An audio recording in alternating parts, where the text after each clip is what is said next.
Hello student, I hope सब खैरियत से होंगे। First of all welcome to all कि आप लोग यहाँ पे मेरे चैनल पे आए। मेरी पूरी कोशिश होगी कि आपको नॉलेज प्रोवाइड करूँ ज़्यादा से ज़्यादा और आपको ज़्यादा स्टेप बाय स्टेप एक्सप्लेन करूँ, क्योंकि मैथमेटिक्स मैथ्स की जो भी क्वेश्चन हो बाज़ लोगों को बहुत परेशानी होती है, क्योंकि बुक्स वगैरह में गाइड्स वगैरह में उससे में कुछ स्टेप मिसिंग होती हैं। तो इंशाल्लाह मैं कोशिश करूँगा कि स्टेप बाय स्टेप कर लूँ, एक स्टेप भी मिस करना ना कर लूँ। तो मैं इंशाल्लाह ये सीरीज स्टार्ट कर रहा हूँ, जिसकी जो किताब है, जो बुक हम यूज़ कर रहे हैं, वो है text book of mathematics grade 12। ये जो सेकेंड ईयर के स्टूडेंट हैं उनके लिए बहुत ज़्यादा फ़ायदेमंद है। तो ये पब्लिश है खैबर पख्तूनख्वा टेक्स्ट बोर्ड पेशावर की। इसके जो हम लोग स्टार्ट कर रहे हैं, जो फर्स्ट चैप्टर है जिसका नाम है फंक्शंस एंड लिमिट्स, तो हम लोग वहाँ से स्टार्ट कर रहे हैं। और इसकी डायरेक्टली हम लोग क्वेश्चंस पे नहीं जाते, क्योंकि उसे इस चीज़ को समझने, क्वेश्चन सॉल्व करने के लिए हमें उसकी थ्योरी को समझना बहुत ज़रूरी है कि फंक्शंस क्या है, लिमिट्स क्या है, उसमें कौन कौन से फंक्शंस वगैरह हैं। तो चलो स्टार्ट करते हैं बुक के डिफिनीशन से, जो कि है 1.1.1 फंक्शंस। फंक्शंस क्या है? Function y is equal to f x x function है। वो क्या है? Is a rule that assign for each value of a independent variable x, जो कि इनपुट है, a unique value of dependent variable of y। Function असल में एक सेट ऑफ रूल, एक सेट ऑफ फंक्शन, एक रूल होता है जो कि रिलेशन बनाता है किस चीज में? दो सेट में, इनपुट एंड आउटपुट में। अब हमारे साथ क्या होता है? एक इंडिपेंडेंट वेरिएबल जो होता है वो इनपुट होता है, और डिपेंडेंट वेरिएबल जो यूनिक वैल्यू देता है वो आउटपुट होता है, वाई कहलाते हैं। तो इनपुट वेरिएबल, इंडिपेंडेंट वेरिएबल को हम लोग एक्सपेरिमेंटल वैल्यूज भी कहते हैं, जो कि हम लोग डायनेमिकली चेंज कर सकते हैं फंक्शंस के टेस्ट के लिए।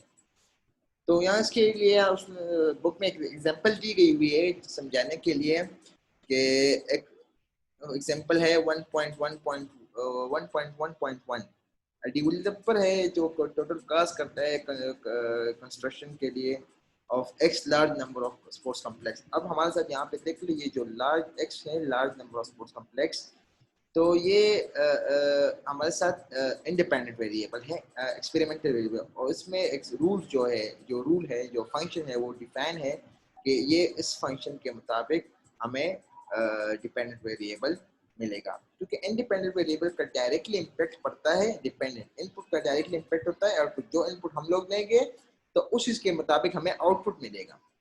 तो यहाँ पे वो कह रहे हैं कि ये where c into x is the cost in $100,000 with respect to x number of sports complex.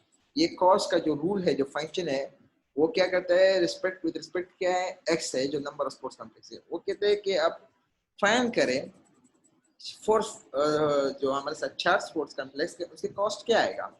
तो इस यहाँ पे जो हमारे साथ x होगा, जो इंडिपेंडेंट इनपुट वेरिएबल, वो x इज इक्वल टू 4 होगा, और उस 4 को हम लोग यहाँ पे इनपुट के थ्रू एज इनपुट इस्तेमाल करेंगे, इसमें पुटिंग करेंगे। जो उससे हमारे साथ जो पुटिंग होगी यहाँ पे इस इक्वेशन में, इस रूल में जो फंक्शन है, तो उससे हमारे साथ आउटपुट डिपेंडेंट वेरिएबल की जो वैल्यू आई है वो 416 है। तो ये फंक्शन दरअसल में एक रिलेशन बनाता है दो सेट, उसमें इंडिपेंडेंट और डिपेंडेंट वेरिएबल्स में। इस तरह फिर हमारे साथ आते हैं डोमेन और रेंज। डोमेन और रेंज क्या है एक फंक्शन की? The set of real number that can be substituted for the independent variable x and give real number for the dependent variable y is called domain। मतलब इसका ये है, इस तरह समझिए कि डोमेन हमारे साथ सेट ऑफ पॉइंट विच, वहाँ जहाँ पे फंक्शन डिफाइन होता है, इन्फिनिटी में नहीं जाता, all real number except zero, और वो नंबर जो कि कंडीशन को जीरो में कन्वर्ट। लेट्स सपोज यहाँ पर हमारे साथ है, सॉल्व करने के पहले से पहले हम लोग इसको कुछ रूल देख लेते हैं डोमेन के। डोमेन के रूल याद रखिए कि ये 3 रूल जरूरी है। Number 1, non zero denominator. Denominator जो भी होगा वो 0 नहीं होगा। लेट सपोज अगर x की जगह पर मैं यहाँ पे 0 पुट कर दूँ, 1 डिवाइड बाई 0, तो वहाँ पे वो इन्फिनिटी में चल जाएगा। जब भी हम रूट ले किसी चीज़ का, किसी नंबर का, तो वो ग्रेटर देन 0 पॉजिटिव होना चाहिए। इस तरह लॉग अगर ले तो वो भी 0 से ग्रेटर पॉजिटिव होना चाहिए। ये है फाइंड डोमेन के जो रूल्स हैं, इस पे ज़रूरी इसको वायलेट नहीं करना। तो दूसरी बात यहाँ पे, लेट सपोज हम लोग एग्जांपल देते हैं, हमारे साथ एक फंक्शन है f of x is equal to 1/x। तो अगर मैं यहाँ पे x की जगह पे इनपुट इंडिपेंडेंट वेरिएबल जो इनपुट हमारे साथ है 1 देता हूँ x की जगह पे, तो क्या कहते हैं, मुझे 1 देता 2 देता हूँ। जो अगर मैं 0 देता हूँ यहाँ पे, तो वो रूट वायलेट कर रहा है, तो वहाँ पे कहाँ जाता है, इन्फिनिटी, जो कि इसके डोमेन में आता नहीं है। तो डोमेन वही होता है ऑल रियल नंबर, जो भी रियल नंबर है वो उसके डोमेन के जाता है एक्सेप्ट 0। इस तरह अगर रेंज देख ले, तो रेंज एक फंक्शन की होती है जिसमें वो सब सेट होता है डोमेन। हर रेंज का हर डोमेन के साथ कॉरेस्पॉन्ड रिलेशन होता है। वो हम लोग आगे जाके 1-to-1 फंक्शन और many-to-1 फंक्शन में अभी देखेंगे। तो यहाँ पे आज डिफिनीशन आया है 1.1.4 1-to-1 function.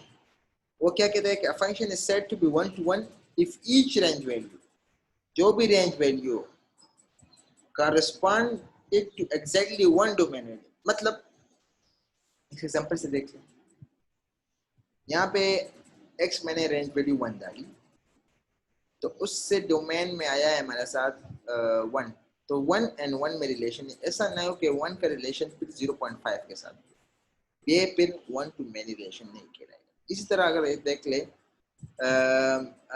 many-to-1 function, if a range value correspond to more than one domain value, एक डोमेन वैल्यू के साथ उसका रिलेशन कॉरेस्पॉन्डिंग होता है, तो उसे many-to-1 रिलेशन कहते हैं। इस तरह इसके कुछ एग्जांपल है, y is equal to x square. अब ये y इज इक्वल टू जो एक्स स्क्वायर हमारे साथ है, ये मेरे साथ many-to-1 रिलेशन है। क्यों? क्योंकि अगर x की जगह मैं यहाँ पे 2 डालूं, 2 पुट कर लूं और उसकी स्क्वायर लूं, तो 2 multiply by 2 is equal to 4। अगर उसकी जगह पे मैं -2 पुट कर लूं, तो -2 multiply by -2 is equal to 4। कुछ रूल याद रखना है, ये बहुत इंपॉर्टेंट है कैलकुलेशन में। Minus multiply by minus, let suppose -1 multiply by -1, तो उससे +1 आता है। +1 मल्टीप्लाई बाय -1, उसे माइनस आता है, माइनस साइन आता है। माइनस मल्टीप्लाई बाय प्लस, उससे भी माइनस आता है, और प्लस मल्टीप्लाई बाय प्लस, उससे भी प्लस आते हैं। तो ये मल्टीप्लिकेशन के रूल जरूर अपने साथ लिख ले, याद कर ले, क्योंकि ये आपके बहुत मदद करेंगे। इस तरह अगर दूसरा यहाँ पे देख ले, y is equal to x cube, तो एक्स क्यूब की नजर से हम लोग देख ले, तो 1 to many function sense the value y is equal to 8। देख ले, अगर मैं x की जगह पे अब 2 डालता हूँ, y is equal to x cube में, तो मतलब 2 मल्टीप्लाई बाई 2 मल्टीप्लाई बाई 2, 2 2 4, 4 2 8। अब इसमें अगर मैं माइनस डालूं, तो यहाँ पे ये फिर मुझे -8 वैल्यू देता है, क्योंकि ये वो किस तरह देता है, -2 मल्टीप्लाई -2 मल्टीप्लाई बाई -2, 3 दफा मैंने -2 को मल्टीप्लाई किया, -2 मल्टीप्लाई -2 +4 तो आ गया है यहाँ पर।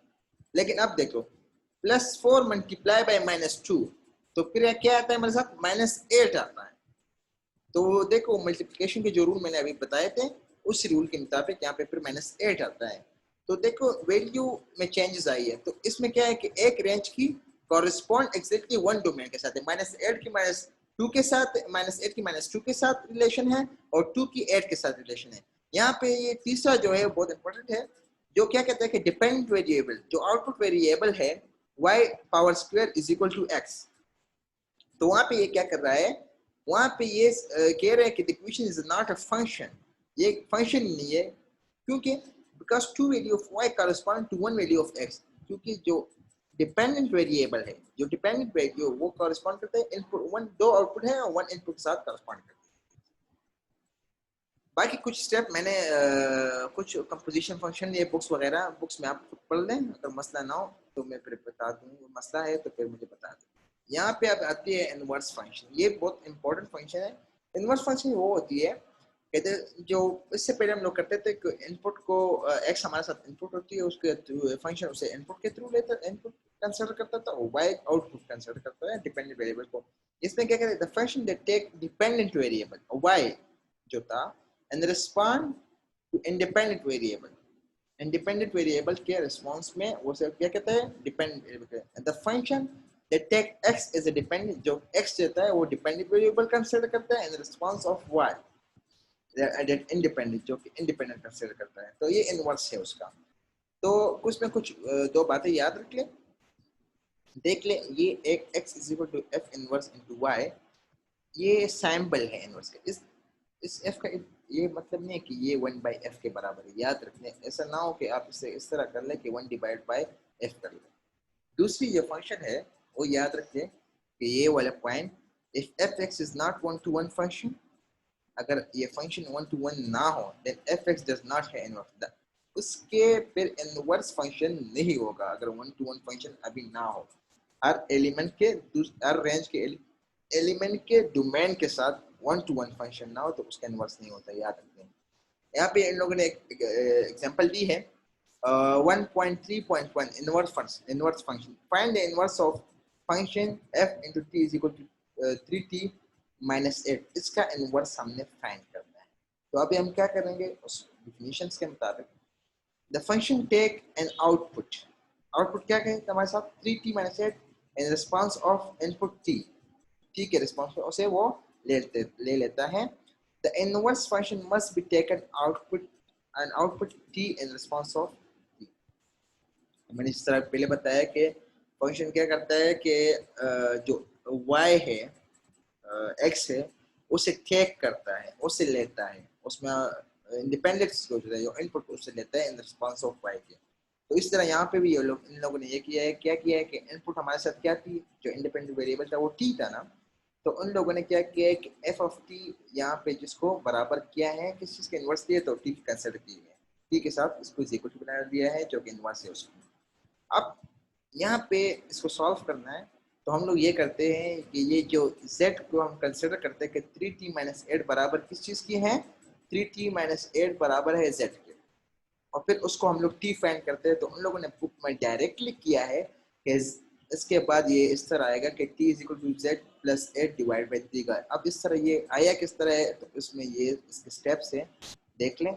हम लोगों ने कंसिडर किया था क्या कि z हमारे साथ बराबर है यहाँ पे 3t माइनस 8, देखो यहाँ पे मैंने ये कंसिडर किया। अब क्या करता है, इसको दो तरीके हैं, या तो ये 8 को प्लस 8 को बोथ साइड पे मल्टीप्लाई कर लो, सेम सॉरी ऐड कर लो, z के साथ भी प्लस 8 ऐड कर लो और इस 3 8 माइनस 8 के साथ भी प्लस 8 ऐड कर लो, और या इस तरह कर लो कि माइनस 8 को यहाँ से शिफ्ट करके यहाँ पर ले आओ तो प्लस 8 आएगा, डायरेक्टली साइन चेंज हो जाएगा।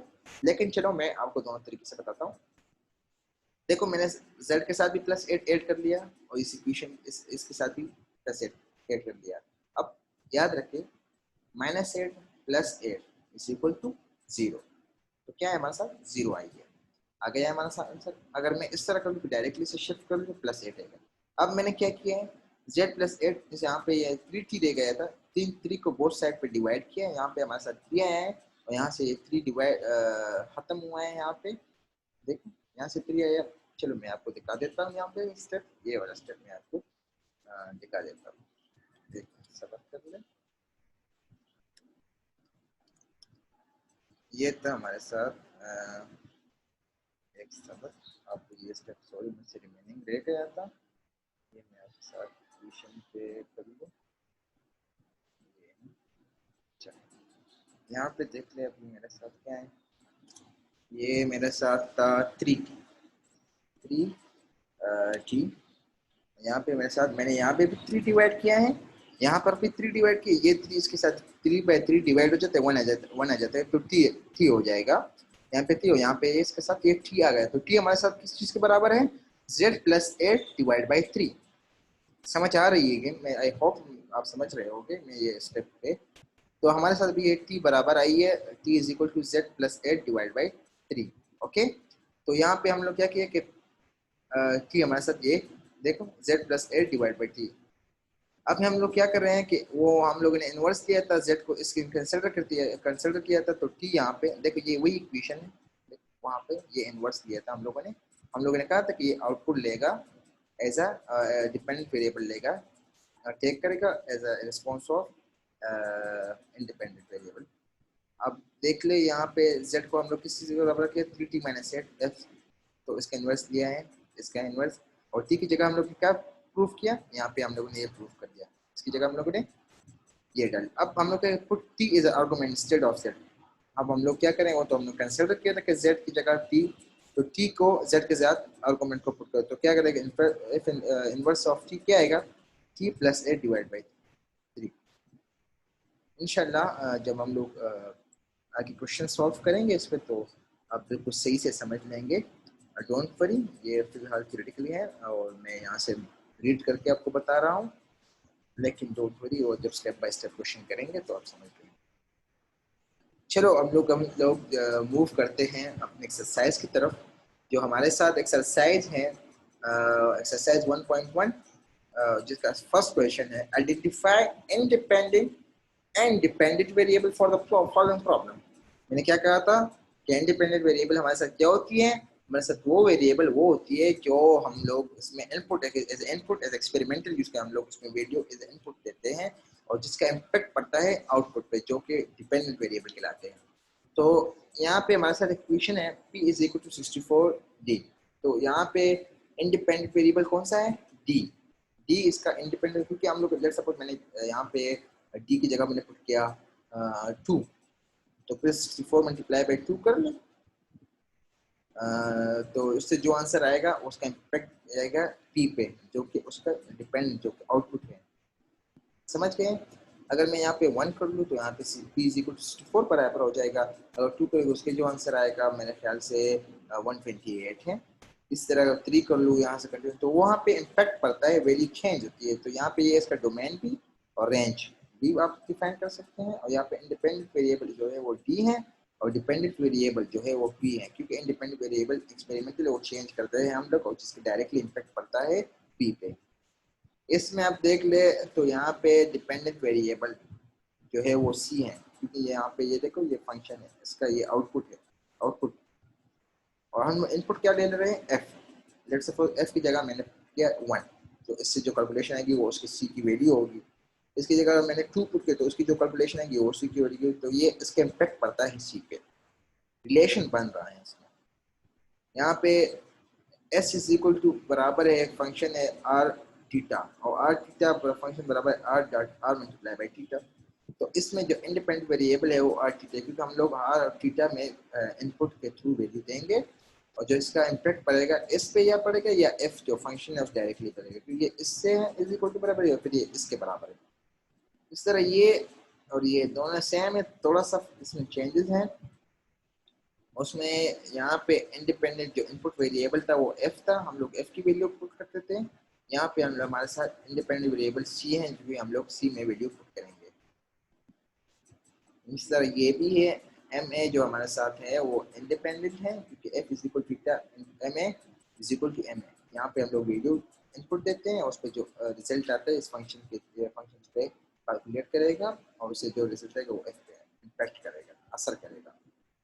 इस तरह ये भी है। तो इसमें हमारे साथ ये जो इंडिपेंडेंट वेरिएबल है LWH है, क्योंकि ये वेरिएबल है, इसमें हम लोग वैल्यू पुट करेंगे तो उससे जो भी रिजल्ट आएगा उसका असर या इम्पैक्ट जो है वो ऐसे जो वेरिएबल है, जो आउटपुट है, जो डिपेंडेंट वेरिएबल पड़ेगा या इस फंक्शन से।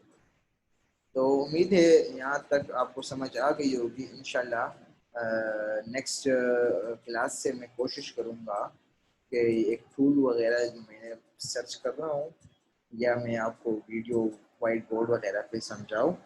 तो इसमें अगर कोई मसला वगैरह हो तो काइंडली मुझे कमेंट कर ले, इंशाल्लाह मैं इसे सॉल्व करूँगा। Thank you so much. इसको ज़रा पढ़ लें।